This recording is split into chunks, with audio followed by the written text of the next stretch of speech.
Clara Matthews had never felt so out of place in her life, and considering her history with awkward first dates and disastrous job interviews, that was saying something. She stood at the foot of a glass and steel skyscraper in downtown Chicago, clutching her coffee-stained resume and trying to will her heart rate back to something human. The building soared into the gray morning sky like a monument to ambition. Its gleaming windows reflected a city already humming with purpose. Brisk pedestrians, honking cabs, and the faint roar of the L train a few streets over. Clara's stomach churned. "This is it," she murmured to herself, taking in the polished revolving doors and the elegant Reynolds Corp lettering above them. The bean press must be doing really well if they can afford this kind of location. She checked her phone for the address again. It matched, but something about the pristine marble foyer she glimpsed through the doorsmen and women in suits, striding purposefully. Receptionists with Bluetooth headsets felt off for a neighborhood coffee shop. Still, she was late and desperate. She hadn't survived 3 months of unemployment and the slow bleed of her savings account to lose a chance at even a modest paycheck. With a deep breath and a tug at her thrift store blazer, she stepped inside. The lobby smelled faintly of eucalyptus and expensive cologne. Clara tried to blend in, walking briskly to the front desk, as if she belonged. The receptionist barely looked up. "Name, Clara Matthews," she said, forcing a smile that felt too wide. "I'm here for the interview." The woman's expression didn't change. She handed Clara a security badge with practiced efficiency and pointed toward the bank of elevators. 17th floor, office 17B. "Thank you," Clara said, her voice slightly higher than usual. She pressed the badge to the security panel and waited for the elevator to arrive. A man in a tailored suit joined her. His tie alone probably cost more than her entire outfit. Clara glanced at her reflection in the brushed metal doors. Her hair had betrayed her, again wisps curling rebelliously at her temples despite the gallons of hairspray she'd used that morning. "You've got this," she whispered under her breath. When the elevator dinged open, she stepped in, trying not to trip over her own feet as she squeezed between briefcases and designer handbags. The ride up was silent, save for the soft instrumental music playing overhead. She copied the posture of the other straight back, eyes ahead, lips neutral eyes, if standing properly might convince them she belonged. By the time the door slid open on the 17th floor, Clara's palms were damp. A woman with a clipboard and an expression like a hawk's was waiting. "Matthews?" "Yes," Clara said, her voice cracking slightly. "Follow me." The hallway was lined with glass-walled offices where people typed furiously at laptops or spoke. In hushed tones over speakerphones, Clara clutched her resume tighter, her fingers smudging the ink. This didn't feel like the kind of place where people debated oat milk versus almond milk or doodled chalkboard menus. The clipboard woman stopped in front of a sleek glass door. "Wait here. Mr. Reynolds will see you shortly." Clara nodded, swallowing hard. She stepped into the meeting room and sat in one of the ergonomic chairs.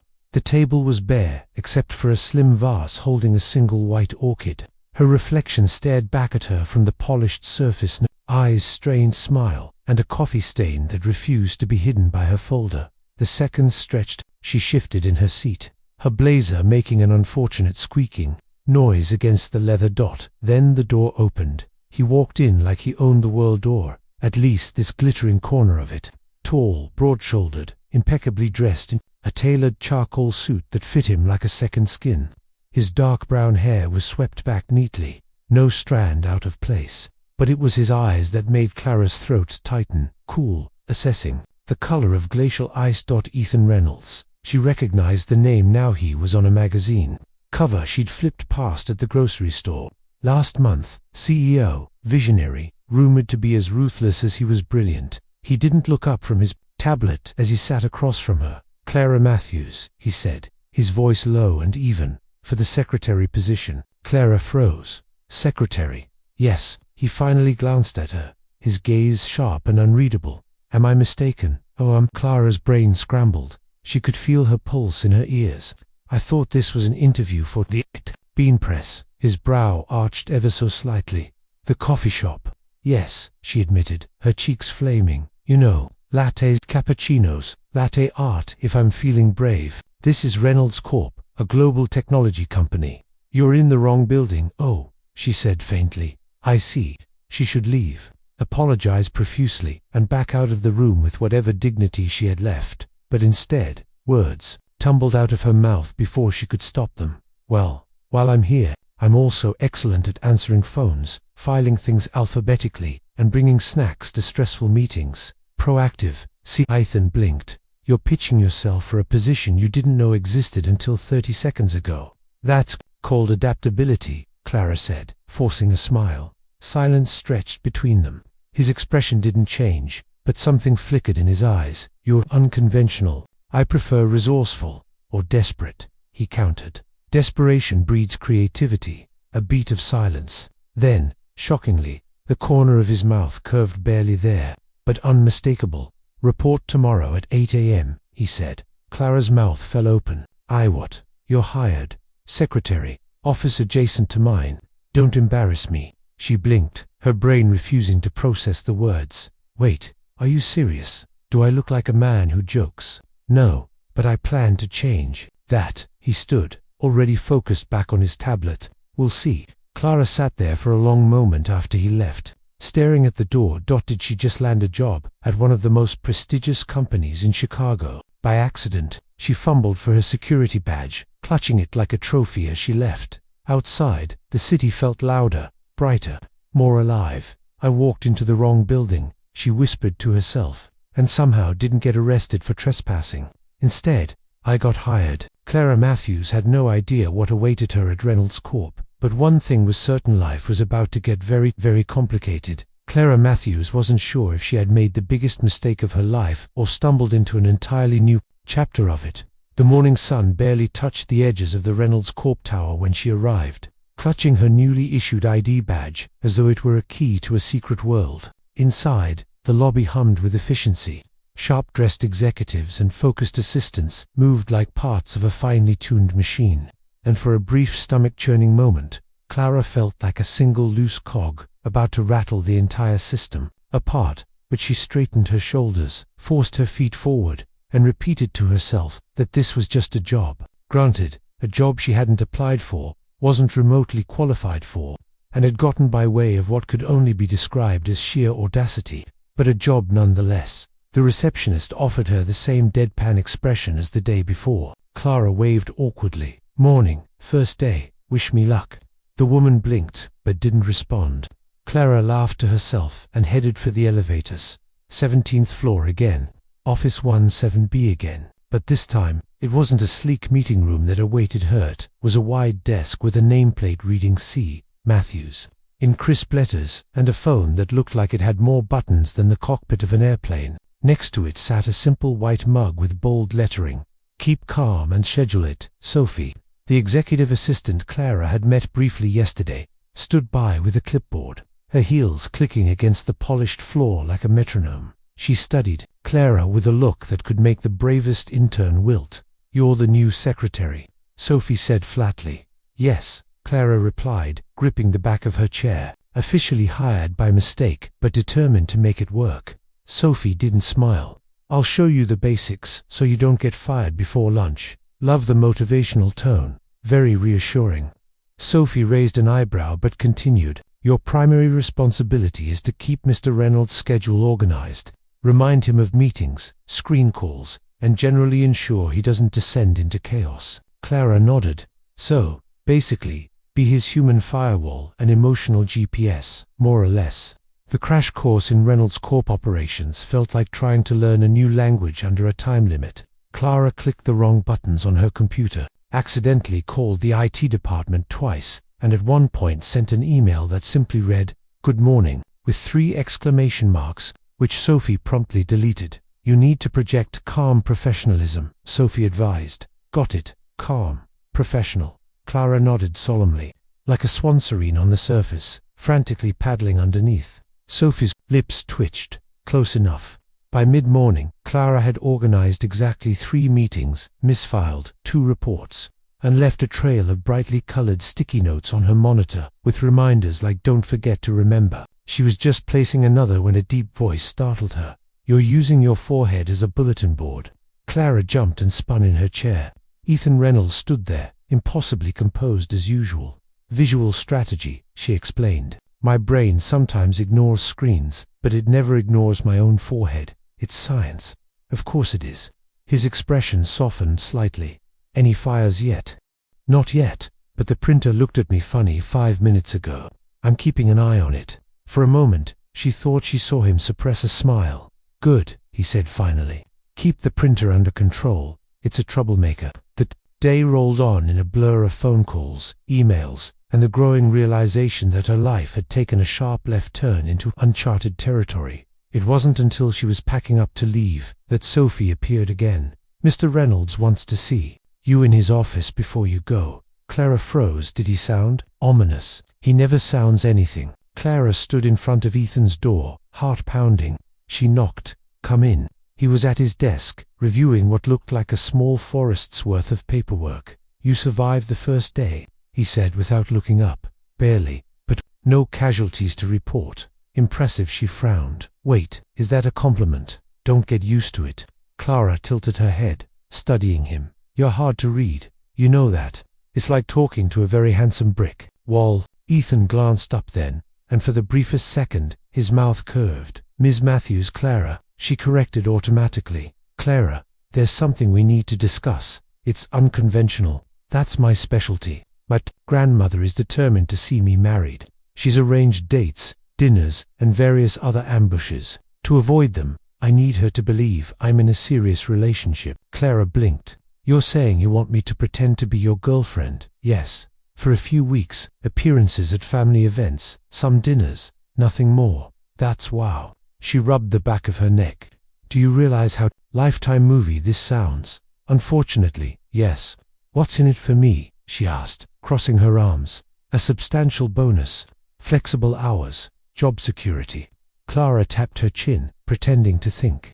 Do I get to pick our imaginary anniversary? Ethan's brow furrowed slightly. Why would you need to do that? For authenticity. And I insist it involves takeout and bad weather.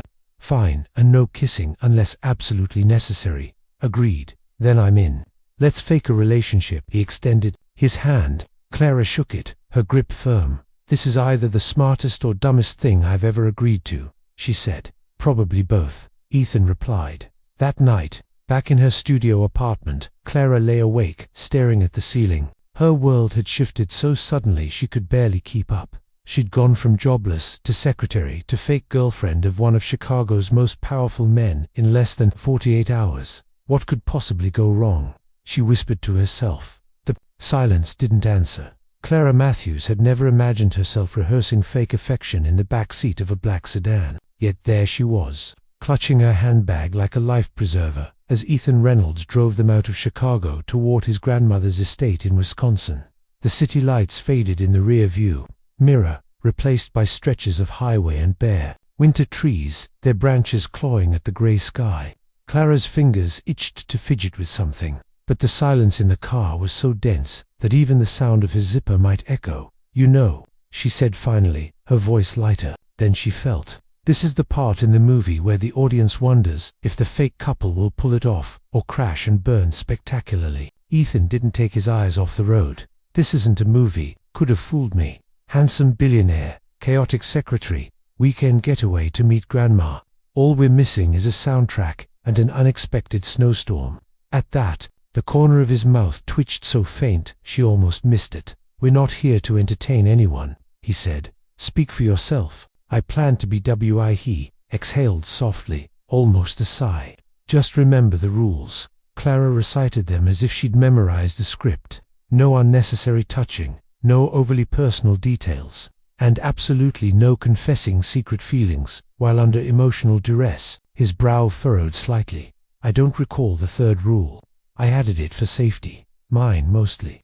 Ethan didn't reply, but his knuckles flexed slightly on the steering wheel. They reached the Reynolds estate just past sunset.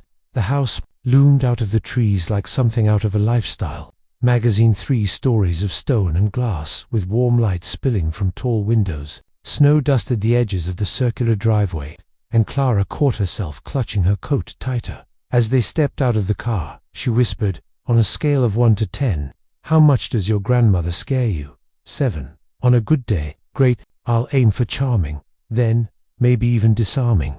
Inside the house smelled of cedar and cinnamon. A fire crackled in a massive hearth. Margaret Reynolds appeared from the adjoining room, her presence as commanding as her grandson's, but softened by age and an elegant pink scarf. "Ethan," she said, embracing him briefly. Then her sharp eyes turned to Clara. "And you must be Clara. I've heard so little about you, which is suspicious. But you're even prettier than I imagined." Clara smiled warmly. "Thank you, Mrs. Reynolds. It's an honor to meet the woman who raised such a punctual man." Margaret laughed, a rich sound that echoed in the high-ceilinged room. "Oh, I like her already. Come in, both of you." Dinner was a formal affair. A long table, silver candlesticks, crystal glasses that looked older than Clara's apartment building. She tried not to fidget as she listened to Margaret quiz Ethan about business. "And how has my grandson been treating you, Clara?" Margaret asked at one point, her gaze both kind and calculating. Clara took a sip of water, carefully placing her glass down before answering. "Like a true gentleman. He even lets me pick the playlist on long drives." Margaret's eyebrows lifted. "A gentleman with a sense of compromise. Wonders never cease." Ethan shot Clara a quick glance. Was that gratitude or warning? She couldn't tell. "I tried to bring out his lighter side," Clara added, her tone teasing. "He hides it well." This time she swore she saw a ghost of a smile tug at Ethan's lips before he schooled his face back into its neutral expression. After dinner, Margaret pulled Ethan aside. Clara caught snippets of their conversation as she wandered the hallway, admiring framed photographs of a younger Ethan with his parents smiling in ways he never did now. "She's delightful," Margaret said in a low voice. "Don't let this one slip through your fingers." "Ethan, it's not like that," he replied. "Then maybe it should be." Clara felt heat rise in her cheeks and quickly turned away, pretending to study a painting of a windswept coast. When Ethan joined her moments later, his expression was unreadable. "Ready to go?" he asked. She nodded, forcing a smile. "Your grandmother is lovely and terrifying in the most elegant way." "That's accurate." As they left, Margaret's parting words floated after them. "Clara, do come again soon. I want to hear more about how you've tamed this one." Clara laughed politely, though her stomach twisted at the implication. The drive back to Chicago was quiet. Clara stared out the window at the endless fields, her reflection faint in the glass. "You know," she said softly, "your grandmother is very persuasive." Ethan's hands tightened on the wheel. "She always has been. I think she believes us," Clara continued. "Our little performance, that's all that matters." But something about his tone made her glance at him. His jaw was tight, his eyes fixed ahead, as if he were battling thoughts he refused to voice. She leaned back in her seat, folding her arms. "You're not very good at this, you know." "At what?" "Pretending. You act like you're made of stone, but it's not true. You care more than you let on." Ethan said nothing, but his grip on the wheel eased slightly. Clara didn't push further. She knew there were walls inside this manthic ones, built brick by brick over years. She also knew, without quite knowing why, that she wanted to see what lay behind them. When they reached her apartment building, Ethan pulled to the curb. Clara hesitated before opening the door. "Good night, Ethan, and thank you for trusting me with this ridiculous arrangement." His gaze flicked to her, shadowed and unreadable. "Thank you for agreeing to it." Clara smiled, stepping out into the chill night air. As she walked up the steps to her building, she felt his eyes on her back until the door closed behind her. In her small apartment, surrounded by second-hand furniture and the hum of the heater, Clara leaned against the door and let out a long breath. She was in way over her head, and she had a feeling she wasn't the only one. Clara had always been good at compartmentalizing her feelings. She'd survived heartbreaks, career missteps, and years of scraping by with the skill of a woman who knew how to tuck away disappointment and keep moving. But nothing in her life had prepared her for what it felt like to play girlfriend to Ethan Reynolds, not because she didn't know how to act the part, but because sometimes she forgot it was an act. 2 weeks had passed since their visit to Wisconsin. Margaret Reynolds now sent her cheerful texts, filled with brunch invitations and inquiries about Ethan's sweet side, which Clara answered with carefully worded charm. Clara had been invited to 2 more family dinners and had survived them both with her signature blend of wit and quiet sincerity. She laughed in the right places, held Ethan's arm when necessary, and deflected Margaret's pointed questions about marriage with ease. The problem wasn't Margaret. The problem was that Clara was starting to see glimpses of Ethan real. Ethan beneath the meticulously curated exterior. He wasn't the stone man he pretended to be. Not really. She noticed it in the way he ran a hand through his hair when he was tired, how he leaned slightly forward when listening to someone speak, and the rare moments when his laugh low and unexpected slipped past his defenses like a secret he didn't mean to share. She saw it now as she stood outside his office, watching him through the glass wall. He was on a call, one hand braced on his desk, his brow furrowed in concentration. The late afternoon light caught the edges of his face, softening his sharp features. He didn't look intimidating. He looked human. "Are you planning to stand there all day?" His voice pulled her from her thoughts. He was watching her now, the faintest smirk playing at his lips. Clara stepped inside, holding up a folder. "Your 4 p.m. meeting was rescheduled, and Sophie asked me to remind you that you're expected at the charity gala tonight." His smirk faded. "Ah, the gala. You sound thrilled." "I'm not a fan of public spectacles." "Well, lucky for you, I am. I excel at mingling, fake laughing, and eating tiny hors d'oeuvres that don't fill you up." He raised an eyebrow. "Are you planning to keep me entertained all night? Isn't that what fake girlfriends are for?" Something flickered in his expression, an almost imperceptible softness. "I suppose it is." The charity gala was held in a historic hotel ballroom draped in velvet and lit by crystal chandeliers. Clara arrived on Ethan's arm, her navy gown sweeping the marble floor as they entered. Cameras flashed, and for a moment she felt the weight of every gaze in the room. "Relax," Ethan murmured, his hand resting lightly at the small of her back. "You're doing fine." Clara shot him a sidelong glance. "You're good at this." "At what?" "Making a girl feel like she belongs somewhere. She clearly doesn't." "You belong," he said simply. She wasn't sure why her chest tightened at that dot throughout the evening. Clara played her part to perfection. She laughed at the right jokes, made small talk with CEOs' wives about art exhibits she'd never seen, and even charmed a notoriously frosty tech investor into cracking a smile. But between the smiles and the rehearsed affection, she felt something. Shift had happened in the quiet moments when Ethan leaned in to murmur a witty observation only she could hear, or when their fingers brushed accidentally as he handed her a glass of wine. Those fleeting touches sent tiny jolts of awareness through her, reminding her that beneath all this performance, she was a woman standing very close to a man she found impossible to ignore. As they slipped out onto the balcony for a moment of reprieve, Clara wrapped her arms around herself against the chill. "You're better at this than you give yourself credit for," she said.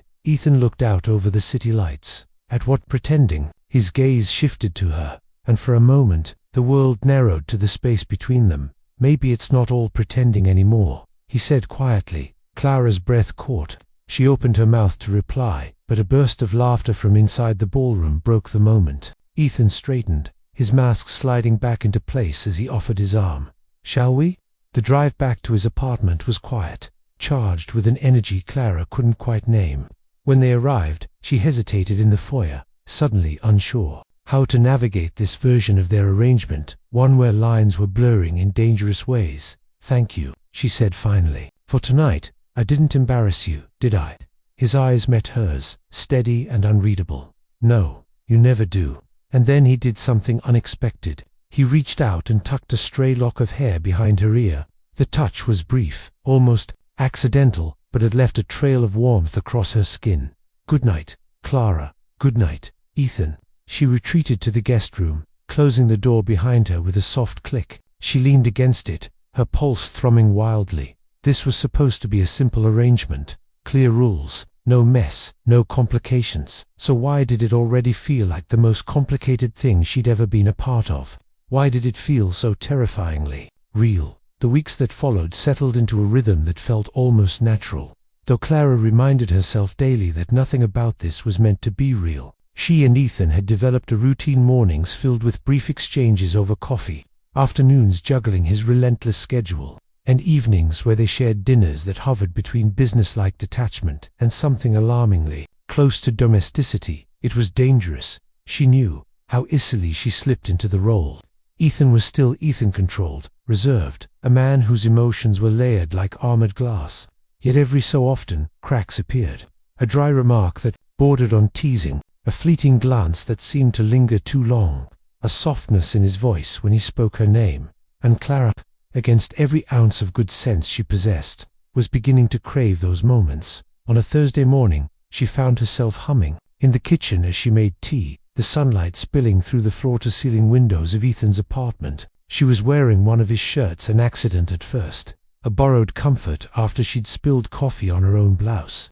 But now it had become a habit neither of them mentioned. "You're too cheerful for this hour," Ethan said as he walked in, impeccably dressed as always. She looked up, grinning. "Some of us find joy in small things, like successfully operating your terrifying espresso machine." His mouth quirked, almost a smile. "It's an espresso machine, Clara, not a bomb." "Debatable.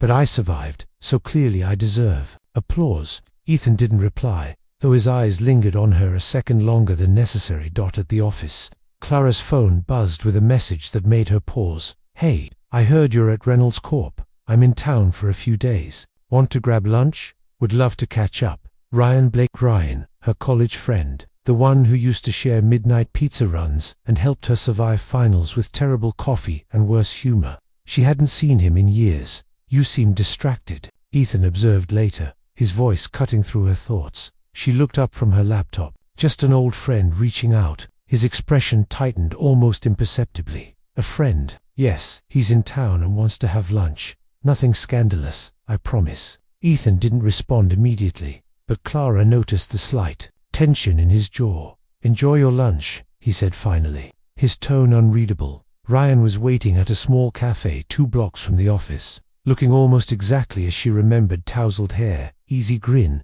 and the kind of presence that drew people in without trying. "Clara Matthews," he said warmly, standing to hug her. "You haven't changed a bit." "Liar," she teased. "But I'll take it." Over sandwiches and coffee, they caught up on old times. Ryan spoke animatedly about his startup and his travels, and Clara listened, laughing more than she had in weeks. For a moment, she felt like her old self again, the girl who hadn't yet learned to guard her heart so fiercely. Back at Reynolds Corp, Ethan was standing by Clara's desk when she returned, his expression inscrutable. "You're back early," he remarked. "I didn't want to miss the afternoon meetings." "Was it a good lunch?" "It was nice," Clara said, sensing the edge beneath his casual tone. "Ryan's an old friend, that's all." Ethan nodded, but something in his gaze unsettled her that evening. Clara was surprised when Ethan suggested dinner at a quiet bistro near the river. "Is this part of the act?" she asked as they settled into a corner table. "Call it maintenance," he said. "We need to be seen together occasionally." The meal passed in comfortable conversation until Clara mentioned Ryan, again an innocent story about a shared college memory. "You talk about him like he's more than a friend," Ethan said suddenly. Clara blinked. "Excuse me." "Nothing. Forget I said anything." "No, say it. Do you think I shouldn't have gone?" Ethan's eyes met hers, guarded yet intense. "It's not my place to say, but you're saying it anyway." Silence stretched between them, the clink of cutlery from nearby tables filling the space. Clara set down her fork. "Ethan, this arrangement works because we agreed to keep it simple, but you're making it complicated." "Maybe it was always complicated," he said quietly. Clara stared at him, her chest tight. She wanted to ask what he meant, wanted to demand he spell it out, but she couldn't find the words. They finished dinner in near silence, each lost in thoughts neither dared to voice. Later that night, Clara lay awake in the guest room, staring at the ceiling. She could hear the faint sound of Ethan moving in the apartment, pacing perhaps. Her phone buzzed with a new message from Ryan, an invitation for coffee before his flight. She set it aside without replying. On the living room, Ethan stared at the city lights, a glass of scotch in his hand. He couldn't explain why the thought of Clara with Ryan made something tighten painfully in his chest. This wasn't part of the deal. She wasn't his to feel jealous over, and yet he couldn't deny it any longer. Clara Matthews was becoming more than a convenient arrangement. She was becoming something he wanted desperately, impossibly, and that terrified him more than he could admit. When he heard soft footsteps, he turned. Clara stood there in the dim light, barefoot, her hair loose around her shoulders. "Couldn't sleep?" she asked. "Not really." "Me neither." They stood in silence, the air between them charged and fragile. "Clara," Ethan began, his voice low. "I don't," she said softly. "Not unless you're sure." But he wasn't sure. He was a man who built his life on control, and she was undoing him one day at a time. Clara gave a small, sad smile and turned back toward her room. "Good night, Ethan." "Good night, Clara." The words felt heavier than they should have, as if they carried everything neither of them could say. The apartment felt colder after that night, as though the air itself carried the unspoken weight between them. Clara went about her routine, with her usual cheerfulness, but it was thinner now, like a fragile shell hiding the storm beneath. Ethan, for his part, was quieter than ever. His presence was still commanding, still magnetic, but there was a hesitation in his movements, a tightness around his mouth that hadn't been there before. They spoke when necessary about meetings, schedules, errands, but the easy banter that had once slipped between them, like a secret language, had vanished. Clara tried not to let it sting. After all, wasn't this what she had wanted? Clear boundaries, no blurred lines, no dangerous feelings creeping into something that was never supposed to last. But she hadn't expected it to hurt this much. It was a Tuesday evening when she found herself standing in the kitchen, staring at the kettle as it boiled, her hands gripping the counter. She told herself she was only staying because she'd agreed to the arrangement, because it made sense to finish what they started. But the truth was harder to swallow. She wasn't ready to let go, even if he already had. The sound of the front door opening pulled her from her thoughts. Ethan walked in, his tie loosened, the faintest shadows beneath his eyes betraying long hours at the office. He glanced at her briefly, then turned toward his room without a word. "Ethan," she said before she could stop herself. He paused but didn't look back. "Do you ever wonder how we got here?" His shoulders stiffened. Every day he wanted to ask more, to pry open whatever thoughts he kept locked behind that carefully controlled exterior. But she didn't. Instead, she poured her tea, her heart aching in the silence he left behind.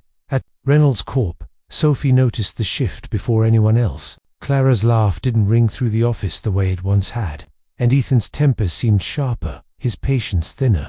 Meetings were efficient but lacked the spark of creative collaboration that Clara had somehow drawn out of him in past weeks. "You two used to be lighter," Sophie said one afternoon, catching Clara at her desk. Clara forced a smile.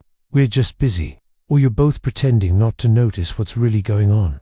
Clara's hands stilled over her keyboard. "It's not like that." Sophie raised a brow. "If you say so." The breaking point came on a Friday night. Clara was in her room packing a small overnight bag. She'd decided to stay at her own apartment for the weekend, convincing herself she needed space, even though deep down she knew it was an excuse. To escape the growing tension, Ethan's voice came from the doorway. "You're leaving." She turned, startled to find him there. His expression was unreadable, his hands shoved deep into his pockets. "Just for the weekend," she said lightly. "I thought a change of scenery might help." "Help with what?" "With breathing, thinking, pretending everything is fine." He stepped further into the room, his gaze heavy on hers. "Clara, I never wanted to hurt you. I know. Then, why does it feel like I have?" She looked down at her hands, her fingers twisting in the strap of her bag. "Because somewhere along the way, we stopped pretending. And now neither of us knows what to do with the truth." The silence stretched, thick and unyielding. "Maybe we should end this," Ethan said finally, his voice low.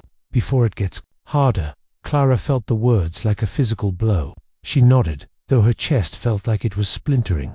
"You're probably right." But as she brushed past him, her bag over her shoulder, she didn't look back. She couldn't. The next days blurred. Clara stayed at her apartment, throwing herself into cleaning, reading, anything to keep her mind from circling back to Ethan. She told herself she was fine, that she'd been through harder things before.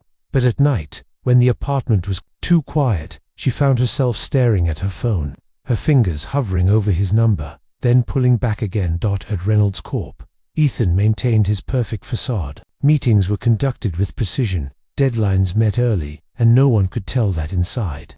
He felt as if something vital had been ripped from him. Even Sophie tread carefully around him now. It was Margaret who broke the stalemate. She showed up unannounced at Clara's apartment one Saturday morning, carrying a tray of muffins and a look that meant business.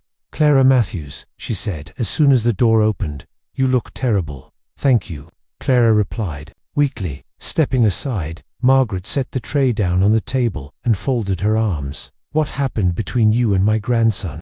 Clara hesitated. "We decided it wasn't working." "Not working, or too real?" Clara swallowed hard. It was never supposed to be real. Margaret softened then, her sharpness giving way to something kinder. Love doesn't ask for permission, dear. It doesn't care about plans or agreements. It just happens. Clara's eyes stung, but she didn't speak. Do you love him? Margaret asked gently. Clara's voice was barely a whisper. I think I do. Then why aren't you fighting for it? Because I'm terrified, Clara thought. Because I don't know if he feels the same. But out loud, she only said, maybe. It's too late. It's only too late if you let it be. Margaret took her hand briefly before leaving. Don't wait until the silence swallows you whole. That night, Clara sat by her window, staring at the lights of the city. Her phone buzzed with a message from Ethan. It was short. I'm sorry. She stared at it for a long time before typing a reply and erasing it. Then she set the phone aside and closed her eyes, her heart caught between hope and fear. She didn't know how this would end, but she knew one thing: if Ethan Reynolds showed up at her door, she wasn't sure she could turn him away. Ethan Reynolds had always been a man who believed in precision. He planned his days down to the last second, avoided entanglements that threatened to disrupt his focus, and mastered the art of keeping his emotions in check. But standing alone in his apartment, surrounded by the quiet absence Clara had left behind, he realized no amount of planning could prepare him for this. It wasn't just the silence. It was the way her laughter used to fill these rooms, the way her mug still sat in the sink as if waiting for her return, the faint scent of her perfume lingering on the pillow she'd once borrowed. He'd spent his entire life building walls, and somehow she had walked straight through them without even trying. Margaret's words echoed in his mind from their last phone call. You break everything inside yourself and then call it control. You're not protecting her, Ethan. You're protecting yourself. He hated how true it felt. Clara tried to keep busy. She threw herself into work, helping with a new project that demanded her creativity. But no matter how hard she pushed, there was a hollow space inside her that refused to be filled. At night, she would lie awake, staring at the ceiling, remembering how it felt to stand in Ethan's kitchen at midnight, barefoot and laughing over nothing. She told herself she had made the right choice, that leaving had been necessary. But every time her phone buzzed and it wasn't him, the ache in her chest deepened. 3 weeks passed before Ethan finally cracked. He'd spent each day fighting the urge to call her, to show up at her door and demand that they talk. He'd started drafts of messages, only to delete them. But tonight, as he sat in his office staring at a photo of Reynolds' corpse early days, he thought about how Clara had teased him during their first week together. You're like a skyscraper from the outside, but cold and empty inside. He realized she hadn't been wrong. When he arrived at Clara's apartment building, he stood outside her door for a full minute, willing himself to knock. His heart pounded in his chest, foreign and unsteady. She opened the door cautiously, surprised to see him. Her hair was loose, her sweatshirt soft and worn, and she looked beautiful in a way that made his chest tighten. Ethan, she said quietly, what are you doing here? I needed to see you. She hesitated, stepping aside to let him in. The apartment felt small with him in it, though not uncomfortably so. He didn't sit, he couldn't. Clara, I know I hurt you, he began, his voice rougher than usual. I know I let fear get in the way, and I told myself I was protecting us. But the truth is, I was protecting me, from feeling too much, from losing control. Her eyes softened, though her arms remained crossed, as though holding herself together. You don't have to explain, Ethan. I get it. You were never supposed to feel anything for me, and I wasn't supposed to feel anything for you, but we did. Yes, he said firmly. We did, and I still do. Clara's breath caught, her fingers tightening against her sleeves. I haven't stopped thinking about you, he admitted. Your laugh, the way you take your tea, the way you made this sus feel like more than an arrangement. You made my life feel full. She blinked rapidly, willing back tears. Ethan, this isn't fair. You can't just show up and say all the things I wanted to hear weeks ago. Why now? Because I'm a coward, he said simply. Because I didn't know how to fight for something I wanted so much, but I do now. Are you saying this because you miss the comfort, or because you miss me? He stepped closer, his voice low and steady. You, always you. Clara felt her resolve wavering. She had built her own walls these past weeks, but he stood there looking so raw, so utterly unguarded, that a part of her wanted to believe him. Do you even know how to be with someone? She asked, her voice breaking.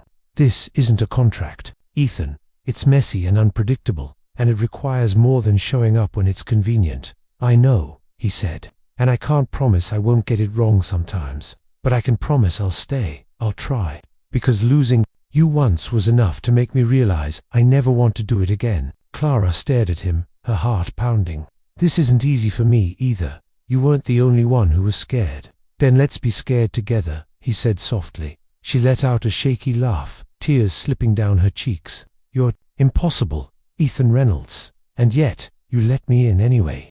She didn't answer. Instead, she closed the distance between them and pressed her forehead to his chest. His arms came around her instantly, holding her like he was afraid she might vanish. For a long moment, they stood there in silence, breathing each other in. That night, they sat on her couch, drinking tea like they had on so many late nights before. But this time, there was no pretending. What now? Clara asked, her head resting against his shoulder. Now we figure it out. Day by day, Ethan replied. And if we fall apart again, then we try again, and again, until we get it right. Clara smiled through her tears. That's the least logical thing you've ever said. Love isn't logical, he said, kissing her hair, and I'm okay with that. For the first time in weeks, Clara felt the tightness in her chest. Ease. Maybe they weren't perfect. Maybe they never would be. But as Ethan held her close, she realized perfection wasn't the goal. What they had was messy, complicated, and real. And that was enough. The first morning after Ethan and Clara found their way back to each other felt strange in its simplicity. There were no declarations, no dramatic gestures, only the quiet presence of two people who had decided, without quite saying so, that they were willing to try again. Clara woke to the sound of rain tapping against the window. She blinked in the soft grey light of her apartment and felt the warmth of Ethan's arm draped loosely across her waist. For a moment she stayed still, watching his chest rise and fall with each slow breath. His face, so often unreadable and guarded, was relaxed in sleep. His features softened in a way she wasn't used to seeing. She wondered how long it would take for him to retreat again, for the careful barriers he lived behind to rebuild themselves. But then his fingers twitched lightly against her hip, as if to remind her he was still there, and she let herself exhale. When he stirred awake, their eyes met. "Morning," he murmured, his voice low and rough. "Morning," she replied, a small smile tugging at her lips. Neither of them moved to get up. It was enough, for now, to just be there. Adjusting to life together again wasn't seamless. There were moments of awkwardness as they navigated what it meant to shift from pretense to reality.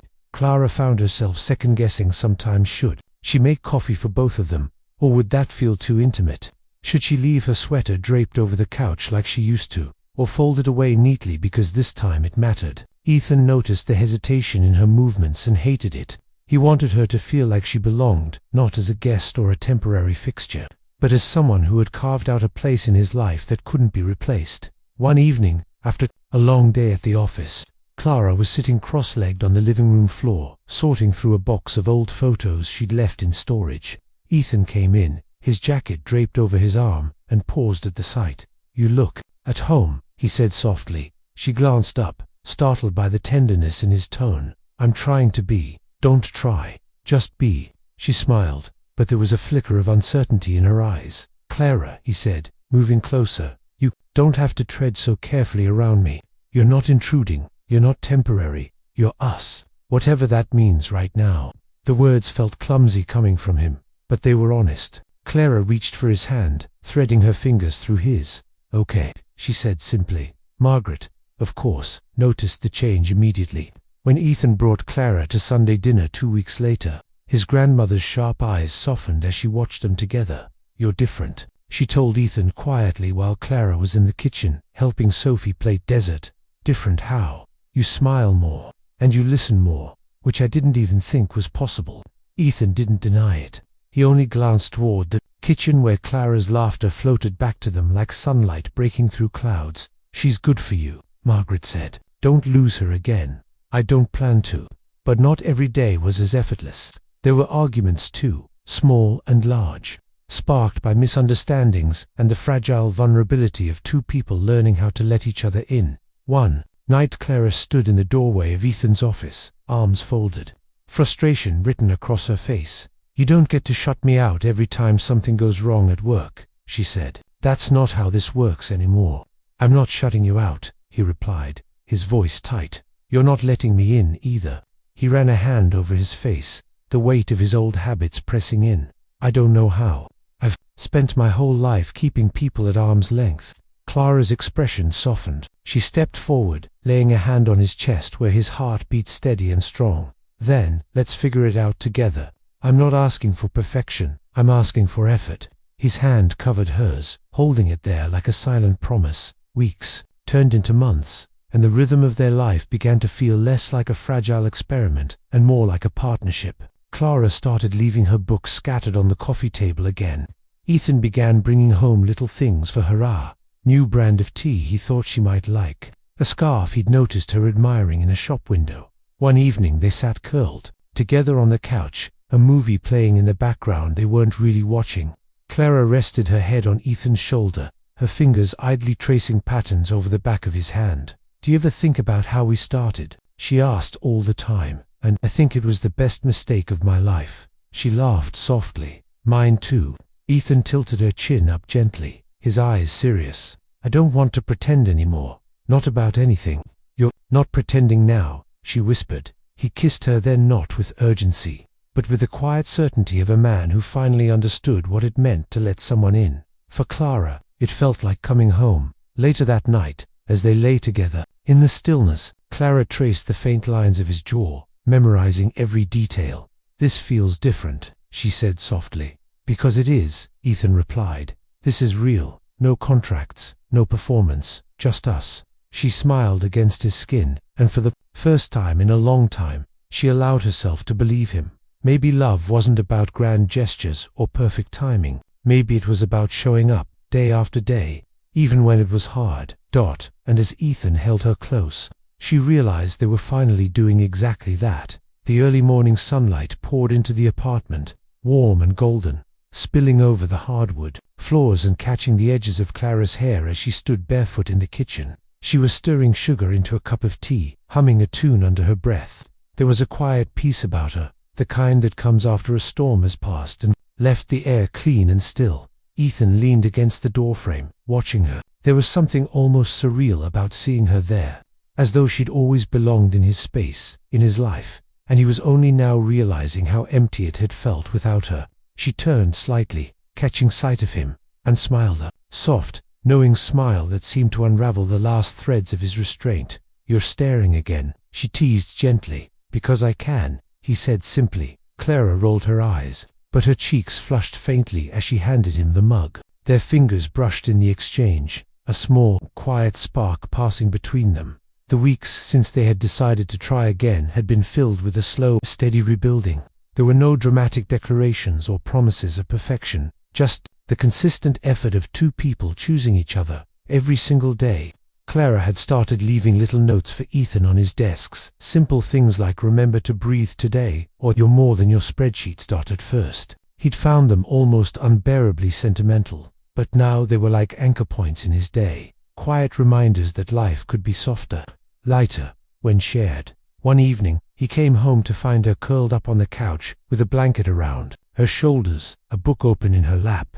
She looked up, smiling sleepily. Your lay meetings ran over.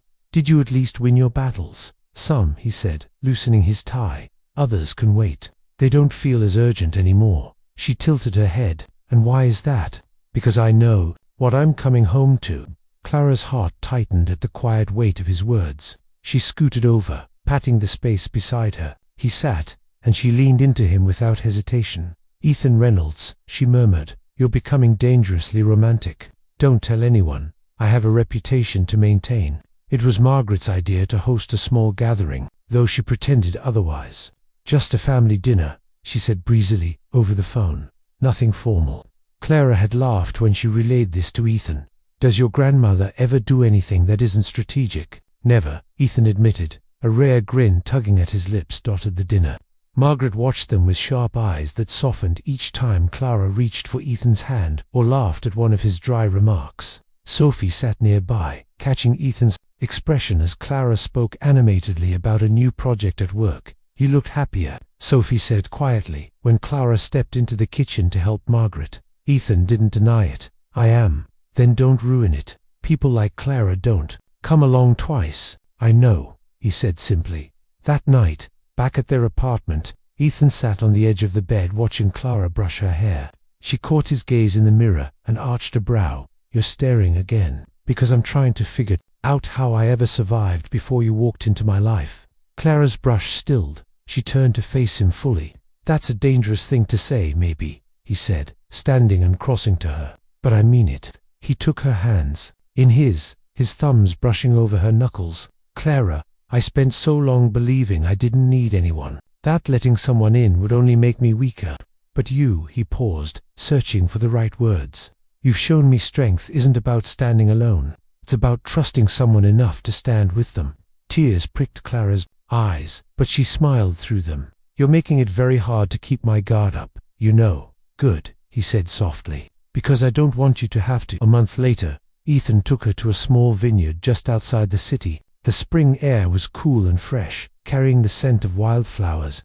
Clara wandered down a path lined with grapevines, her laughter floating back to where Ethan stood, watching her like she was the only thing in the world worth seeing. When she turned back, he was holding a small box in his hand. Ethan, she said, her voice catching. He walked toward her, his heart pounding but his expression steady. I was going to wait, he admitted. I had a whole plan, but I realized something standing here.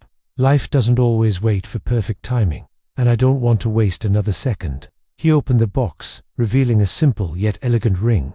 Clara Matthews, you walked into my life by mistake and turned it upside down in all the best ways. I can't promise I'll always get it right, but I can promise I'll never stop trying. Will you marry me? Clara pressed her hands to her mouth, tears streaming down her cheeks. She laughed, a sound so full of joy it seemed to echo across the vineyard. Yes, she whispered, then louder, yes, of course I will. Ethan slipped the ring onto her finger, and when she threw her arms around him, he held her like he never intended to let go. Their wedding, months later, was small and intimate, just as Clara had wanted.